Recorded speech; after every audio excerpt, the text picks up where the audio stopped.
Hey guys, so typically I do a monthly makeup ranking of all the new products that I tried, but I honestly really enjoyed everything this month. There are some things that I loved and some things that I just liked. So it didn't feel right to have things ranked low when they're actually really good products. So I'm just gonna be doing speed reviews today. Starting with some face products. This is the Say Dewy Blush in Rosy. My friend Lauren gave this to me a while ago, and because it's a springy shade, I just started using this. This is such a nice liquid blush, and now it's got me interested in some other shades. This is a perfect peachy pink for me, and I know it's called Rosy, but this is on my skin tone, a peachy pink. This has a perfect amount of pigment. I would say it's very pigmented, but it's also quite buildable, whereas the Rare Beauty, I have to be very careful. I don't have to be as careful with these, which I like, and it does give a nice glow on the cheeks, but I do always set my skin with powder, but this still shows up after I've applied my powder. This just looks so good. This is a really, really nice formula, and I put it on the back of my hand and then apply it to my cheeks with a sponge. That's just how I apply all my liquid blushes, but very, very good product. Highly recommended. I'm so lucky that my friend Lauren gave this to me. And then I have the Smashbox Halo Sculpt and Glow Face Palette in Pink Saturation. They sent me the two lightest shades. The other shade I haven't used very much so far, but this palette is really nice. It's something I was interested in, so getting it in PR was so exciting. And what's crazy is until Angelica Nyqvist had posted a video, I didn't realize that the highlighters in here are actually the Becca highlighters. And she basically in her palette said her highlighter shade was Champagne Pop. How many other Champagne Pops are there? So I was like, oh my gosh, like that makes sense because this highlighter formula is amazing. So I love the highlighters. I like the blushes. The bronzer is not my favorite. This is a contour powder, and it is a little bit more sheer, which means it's buildable, which can be nice. But the pans in here are relatively small, and especially because it's on the end, you can't just like run your brush on the side of the packaging because it's lifted, whereas with some packaging from like the Balm where it's that flat cardboard, I would be able to work in there a little bit better. So for me, I would like this more if it was more pigmented, but I tried some different brushes, and what has worked well for me is the Sigma F76 Chiseled Cheek. This is dense enough and a good size for me to work in here, or the F05 Small Contour Brush would work nicely as well. And then for along my hairline, I was able to get this brush in here, the Powder Sculpt, the F44, and I angled like this, flipped on the other side for my hairline, and that worked well. I like to apply my bronzer most times with a duo fiber brush, and that didn't work both packaging wise and formula because it's just too sheer. So for me, I prefer something that at least has a little bit more pigment, even though I'm fair and I don't need an overly pigmented bronzer. We can do a little bit more here. Both of these blushes are matte. I think are very nice, but nothing crazy special. But I love the highlight. This one is Rose Quartz, which I do not have in a single. I only have Champagne Pop still. So this is something that I could potentially see myself decluttering in the future just because I don't need it. But the second shade, I feel like I am more drawn to. The other reason I think about decluttering this is because I have the Jouer Champagne and Macarons Sweet Cheeks palette, which is almost the exact same color story, and I like the formula of those products better and the shades a little bit better. So this is good. If I had a smaller collection, I would definitely keep it. With the bronzer, I'd say you might just need more of a dense brush to pick it up, but blushes are very pigmented, as is the highlighter. Next we have the Kaja shadow sticks, and these come in 3 shimmer shades and 3 matte shades. So on one side you have the actual shadow stick, and then on the other side you have this nice little spongy applicator, and there is a shimmer pigment in here to set. And I think that this is a really fun concept, and I've mostly been using these as shadow sticks. I hadn't been using a stamp side a ton. In swatches, it looks really amazing. On the eye, it's very pretty as well, but I think that if you went with this lighter shade, Ice Illusion, as an inner corner highlight, this could be an awesome inner corner product because it would set in place really nice with the cream shadow underneath and be very nice and sparkly. I don't do the inner corner, but I think this would be perfect for that. But you have to dip back in several times to fully coat your lid with this, if that's what you're doing, if you're doing an all over lid. And I have small eyelids. If you have large eyelids, I think you're going to be annoyed by it. But if it's something that you're just using in the center of your lid, it's not going to be as annoying. I do really enjoy the concept though. For these shimmer shadow sticks, I think they are fine. They're pigmented, they have some shimmer. I feel like sometimes they can pick up on themselves, which has happened to me with other shadow sticks. But I was really impressed with the matte ones. I'm wearing a matte one on my lid today, and it was very creamy, where other matte shadow sticks I find to be a bit more dry and not as easy to work with. So I do think that these are really nice. You guys know I have a lot of cream shadow sticks, my Laura Mercier ones. So for me, I'll probably end up keeping like one shimmer and one matte and then passing them on for some friends to try. But this is a really nice formula, and I would recommend. It's a fun concept, but you just sort of keep in mind how you plan on using the shimmery pigment side. If it's inner corner, great. Center of the lid, great. All over the lid, I'd say think about it a little bit. Then for Christmas, I had gotten these two Odin's Eye multi-chrome single shadows. Oh my gosh, they're so good. I remember when they came out with single shadows, it was the beginning of last year. People were really loving them, raving about them, swatching them, and then I hadn't really heard that much since. And I chose to buy the little compacts for them because I'm really bad about using my pan eyeshadows, and I love that I did this. The packaging is so cute. These are really nice. They're expensive because they're multi-chromes, but these are incredible because on a swatch, on your brush, on your eye, you can see all the dimension. They were very pigmented. They were very easy to work with. I was incredibly impressed by these. So this first one is Judy, which is a pinky purple color.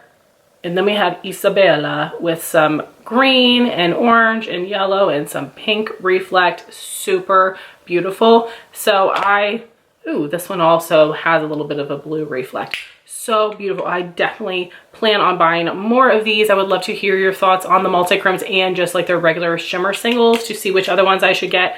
But if you're placing an order with Odin's Eye, I highly recommend you try at least one of those. Then what I'm wearing in my eyes today is the Cosmic Brushes Winter Wonderland palette. I was so lucky to win this in a giveaway from Makeup on Your Radar on Instagram. It's my very first time using the brand, and I was incredibly impressed. First off, they're relatively affordable for an indie eyeshadow palette because, as we know, they're getting up there to like the $60, $65 range or more with some brands. And this, I want to say, was like 40 bucks, which is fantastic for all of these eyeshadows. I don't love that this is more of like a foamy packaging. I love a cardboard, but this, you know, it's not my most favorite, but it's totally fine. You have a really big mirror in here, which is great. And I only created 2 looks with this palette so far, but I was incredibly impressed. So I, in particular, as I mentioned, I'm not the most skilled with applying eyeshadow, and I have a really hard time with pastels and building them up. I feel like I found some brushes that help, but I used this shade today and this shade. I've also used this color and this one. They were very pigmented. I was able to build them up and they did not look patchy. I was so blown away by that because I've tried these similar shades from so many other brands and had so many challenges with them. This is fantastic. I also used this multi-chrome on my lid the other day. I'm wearing this one today. Very impressed with what I've tried so far, and I will definitely be checking out more products from this brand, but highly recommend this palette. Next, I have some new mascaras that I've been trying. The first is the Lancome Lay Hypnose 8 Serum Mascara. Now, this has been in my collection for over a year, but it was not open, so I don't know if this is at its maximum capacity, its best quality, but I will tell you, this just doesn't do much for me. It gives like a little bit of volume, a little bit of length, but this is not special. It also is gooping up a ton of product here at the base. I'm going to use this for the next couple of months. It is an interesting consistency because it is not dry, but it almost does seem like a serum-y thing because it's not super wet. It's a little bit more on the dry side, but it's still getting product. It's interesting. The packaging is very weighted. It feels actually like I have like a travel perfume in my hands. I will use it up, won't repurchase it. It's not special. My Hypnose Drama is still my holy grail mascara, and none of the other iterations have compared. I do love the Idole Lash, but that's like a totally different brush. So this, I would say pass on it. Stick with the Hypnose Drama, but I'm pairing it with the Tarte Lit Tubing Mascara, and this is very nice. Listen, I don't want to offend the tubing mascara community, but I do feel like this is tubing. Now, it doesn't come off in totally like full tubes, but I get little pieces, so I think maybe it's a little bit messier than other tubing mascaras. But for me, I don't care about tube mascaras and the fact of like how it comes off, because I'm not using just water to remove the rest of my makeup, and I never wear just mascara on its own. But I will say that I feel like this does stay in place nicely. I really love that it's a wet formula. I love this brush. It does a great job of giving length and separation, but I do feel like this does give volume as well. It's a really good formula, so really happy to have this one, and I'm excited to use it for the next couple of months. It also is pretty weighty packaging. And then for lip products, this month in PR, I received the Jouer Tinted Hydrating Lip Oils. I chose the shades Esprit and Rêve. These remind me of the Maybelline Lifter Glosses that I have in Reef and Amber. I'll have to swatch them to compare, but this is an incredible formula. This does actually feel kind of like a serum gel on your lips. It's very smooth. It helps really like make your lips look fuller but blur lip lines, but it does not feel thick and heavy. The In Beauty Project lip glazes, I know a lot of people love, and I think that they're fine, but they're like a little thicker, a little stickier. But this has just like a perfect consistency on the lips, and these have a great amount of pigment. I don't feel like they're an oil. They're not oily at all, but this is like a tinted lip gel, lip serum. It's really nice. I definitely am interested in a couple of the other colors, and there are some other Jouer products, lip products specifically, that I'm interested in, so I definitely need to keep an eye out for a sale. I'm so sad that I'm not able to get the brand at Sephora anymore, but these are really, really good. I highly, highly recommend checking them out. I like them way more than I even expected. And I did do an Instagram video and TikTok of me trying them on, so I will have that link down below so you can see how they look. Then I have a similar formula, the Flower Beauty Gloss Crush Lip Serum. I have Bronze Crush and Honey Crush. Similar consistency. I really enjoy it. It's nice and smooth. It lasts on the lips for an all right amount of time. It's not sticky, it's not too thick, but it's not thin and slippery. Love the consistency, but these do not have as much pigment. And I feel like even when the product is still there, the pigment might fade a little bit. So for me, I have very lightly pigmented lips, so I can wear both of these shades, but I'd say Honey Crush, depending on your skin tone, might end up looking almost clear on you, or just like very lightly pigmented. Bronze Crush did show up a little bit nicer, and there are other shades in this lineup, but I would say you don't really need more than 2 shades just because they're not the most pigmented. I wish they could punch up the pigment a little bit more, at least like match the Jouer pigment. I think that'd be perfect, but this is a nice formula, and I do plan on hanging on to these. I think they could be like really nice to pan because of their consistency, so I do think that's quite a nice product. And then I wanted to update you on the products I've received so far from the Sigma Ambassador program. So first would be their lip creams. This is a shade Begonia, and then I also had New Mod. New Mod I haven't actually worn. I just did a lip swatch of it. I will have that content down below. This lip cream formula I've been wanting to try forever, but it had been excluded from coupons, and they have 5 shades, and it has a very large applicator similar to their lip oils. I wish they changed the applicator. I wish it was just like a regular size doe foot, or just like a little bit smaller than this, because this is a very pigmented product, and I don't think that this makes for the easiest of application. And I would say because of that, you might want to use a lip liner with these, or do what I just did and wipe off the tip. And I sort of, when I applied this, started in the middle of my lips with the most pigment and then like worked outwards. But this is something where, because of all of that pigment, because of the applicator, it's not quite a slap on and go lip product, but I really do like the consistency of this. It is a lip cream. It is very pigmented. So this is something where you don't want to slap it on as much as you would a regular gloss, or it might feel too heavy on your lips. And I feel like applying it to one lip rubbing lips together and then dabbing a little bit more, or doing what I did in my first impression where I applied it and then I blotted it, and I think that worked very nicely. So a really pretty color. I do like the formula, but like I said, it's not like a slap on and go type of thing, at least for me, for the size of my lips and whatnot. Then I was able to pick out 2 like funky applicators, and I did do videos where I used just these. I use them separately to apply lots of different face makeup products. So that was like a really fun experiment. So first is the 3D HD blender. This is the black one.